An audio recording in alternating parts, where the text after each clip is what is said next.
2015 Jeep Wrangler with a V6 engine in it. Going to remove the intake manifold to get to the spark plugs and coils on the driver's side. We'll take this clamp off here. Let's go counterclockwise. A couple of 10 millimeter bolt nuts here probably for a bracket, which goes in the front, and might have to take them or loosen them in the front as well. We'll take this off. Push this through probably. Two more 10 millimeter bolts back here. And further down, there's probably a couple nuts we might have to loosen as well for this bracket. Feels like there's a bracket here as well. I'm not sure if that needs to come off. I haven't read any instructions yet. And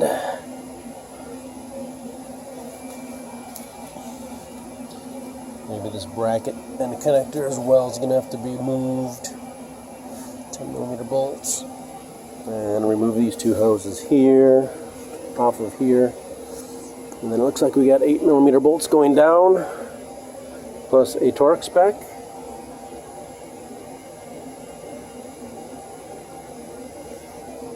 So I'm just going to go ahead and remove all the easy stuff, and then I'll get back to you with what I found else needs to come off.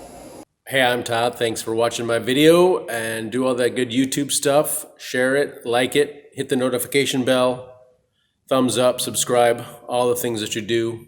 Thanks for taking the time to watch my video and saving some money perhaps. I also invite you to check out the links in the description for some long-term savings with the stock market, and checking out the links for either E-Trade or M1, where you can save and trade fractional stocks, or Webull, which is usually giving away a couple free stocks for just depositing $100. So I strongly invite you to invest in your future and check them out. Thanks, and let's get to the video. This is the connector on the throttle body. I took the intake air tube off. Intake air temperature sensor. Gonna press this down to release it from the sensor on the bottom of the intake tube. So there's a red tab here. It's gonna have to pull this red tab back to release this as well. You might run into these once in a while on the Chryslers.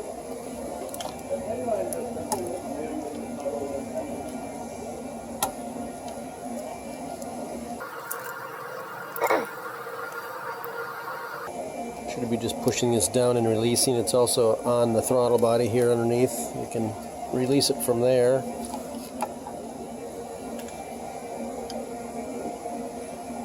I'll show you that in a bit.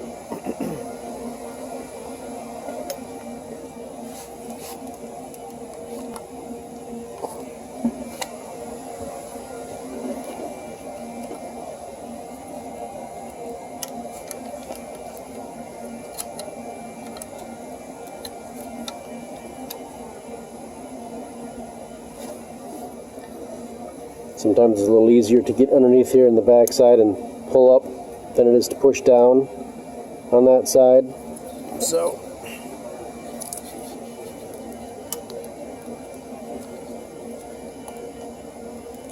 just a friction connection here, looks like. Slides on that. Got the hoses up here, got them out of their little brackets along here. Took a hose off of here. Little bungee cord holding things off to the side. This is on the top. Up here. Two 10 millimeter screws up here. Right, take these two nuts off here. And slide the bracket out of the way from sitting on the intake, and then maybe see about zipping off some 8 millimeter bolts for the intake. Alright, so we got this loose here. Took up the two nuts. Of course the black bracket goes all the way down, but I think it's going to give us a little free play. You can lift it up maybe. This wiring harness right here is attached, so you need to disconnect it over here. on the intake. There's a foam pad I removed here, but you probably don't need to. I think it's going to stay with the intake. And I think you're just going to remove 7 8mm intake bolts. Here, here, here, back there, and 3 on the top. Don't disconnect the fuel rail bolts down there. So we're going to undo those 7 items there, disconnect the harness from the intake, upper intake, and then we'll see if we can weasel it out. One tip is, if you have the I think it's an E6 is the fitting for these studs, you can just use the E6 socket and take these studs out along the edge and make it easier to lift straight up and out. Right now I'm not doing that, but it certainly is an option for those studs. Less weaseling. Also took this hose off here. Right here. Put the 2 13mm nuts down below, or studs. Loosen up this bracket here so we can get it off of the studs. Then we just kind of need to wrestle with this here. We'll see how it goes.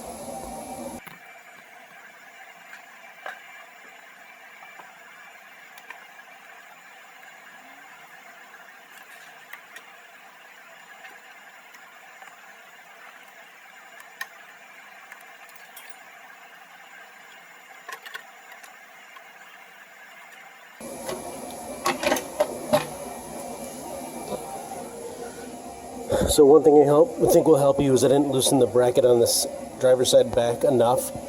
So if you really loosen those 2 13mm stud bolts down there, it'll really help. There's 2 down there. I was actually reaching through the wheel well with a long extension and getting to the one in the back. The one in the front's not too bad. So we shimmied it above there. No, we shimmied it to the right a little bit, to the driver's side. It should just come out here.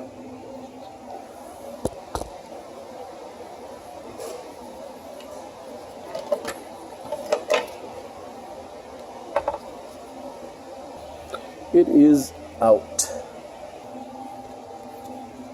Then you can replace these or not, depending on how old your vehicle is maybe. But if you run your finger on here, there's a decent hump still. It's not flush.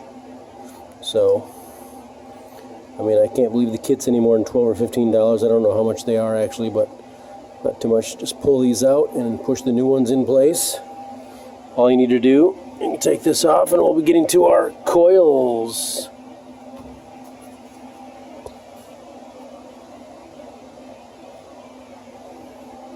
It's like 10mm bolts.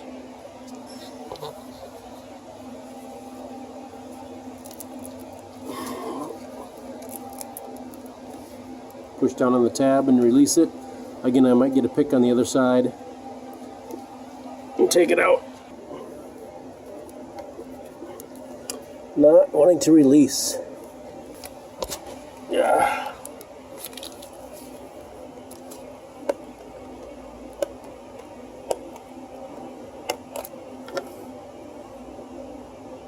Again, getting the pick on the inside there. Seems to work better. Ugh. Then a 10mm bolt, and we can pull the coil out. All bolts are left to loosen, right to tighten. You take a rag and cover up the ports so nothing falls in. So in fact, we were taking the intake manifold off the Wrangler because we had a P0306 misfire code. And it looks like we have spark coming through the side of the boot. I can focus much more. But you can see that isn't anywhere else on here really. If we can see anything inside, I'm not sure we can.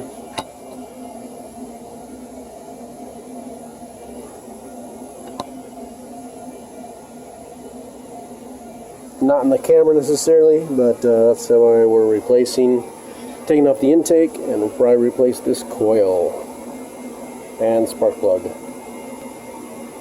So we'll be installing spark plugs. They are a bit spendy. I think they're almost 20 bucks a piece. So gap is 0.043. And installing the spark plug, let's see here, put it in there, and they want us to tighten the spark plugs to 17.5 Newton meters or 13 foot-pounds. Alright, so we got our spark plug.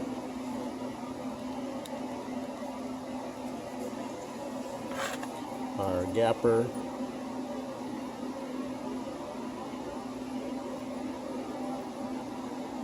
Looking good. We can check them all. We need to open it up. This one we can grab in here and open it up, or tap it on a hard surface to make it smaller. We're good. We'll check all 6 spark plugs, and then we'll install them. Looks like this is maybe a 9/16 spark plug socket needed. There's instructions on the box. These are gasketed, so I think the gasket torque is going to be, well, we told you the torque, but upside down, sorry. But your box will probably have instructions too, so I think with the gasket it's a 1/4 turn to a 1/2 turn for tightening them down if you don't have a torque wrench.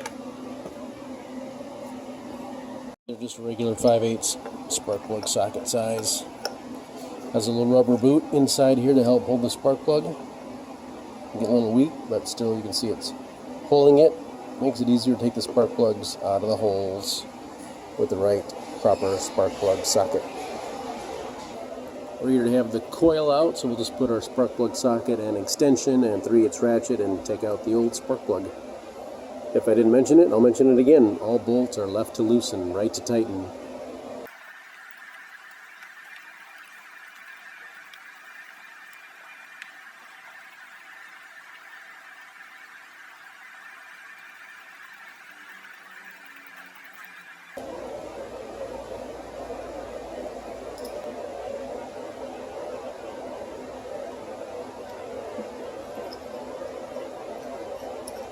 Start all nuts and bolts by hand. And you turn it down until it hits bottom.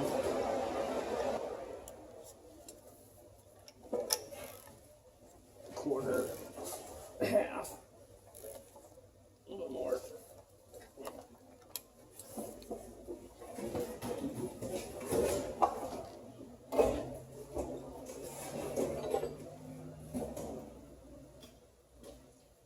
So I think I did just over a half after it hit bottom.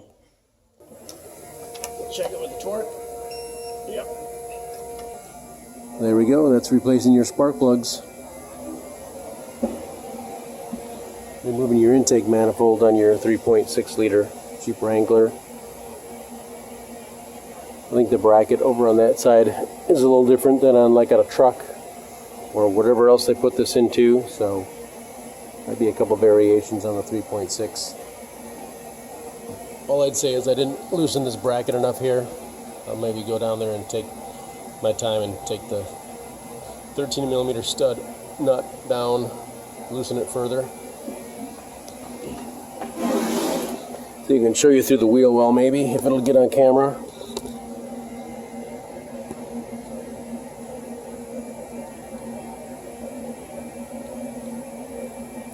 Right there, just to the right of the oxygen sensor, is the stud. I was able to shoot a long extension right through here, this crack, and get to it, so that's probably what I'll do in the wheel well. So, and we'll do the rest of the spark plugs, and we'll put it back together. I'll try and give you a torque spec. Oh, the torque spec's right on the intake, 7 to 9 Newton meters. I guess this video might be it. Unless there's some tips I'll give you when I'm putting it back together. Good luck to you. So the spark plugs on this side are definitely trickier with getting the coils out. I was using a 2-step approach. I was using the screwdriver to push on the top.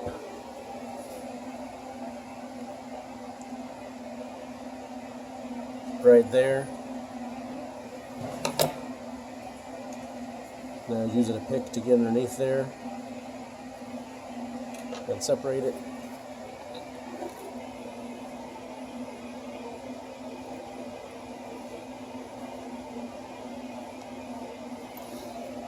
I'm just moving on to this one here, the trickiest one, because it's under the bracket, and we'll see if we need to take that bracket off, but I did manage to get the connectors off. So we're going to see how it goes. Remove this here so we can get it out of the way of the coil. So we'll be pulling this up and out of the way, hopefully. Setup, because it is they're in there decent, so I did use a, I don't know what you call this, adjustable wrench to grab and twist and pull it out. So it looks like it will come out. Boom.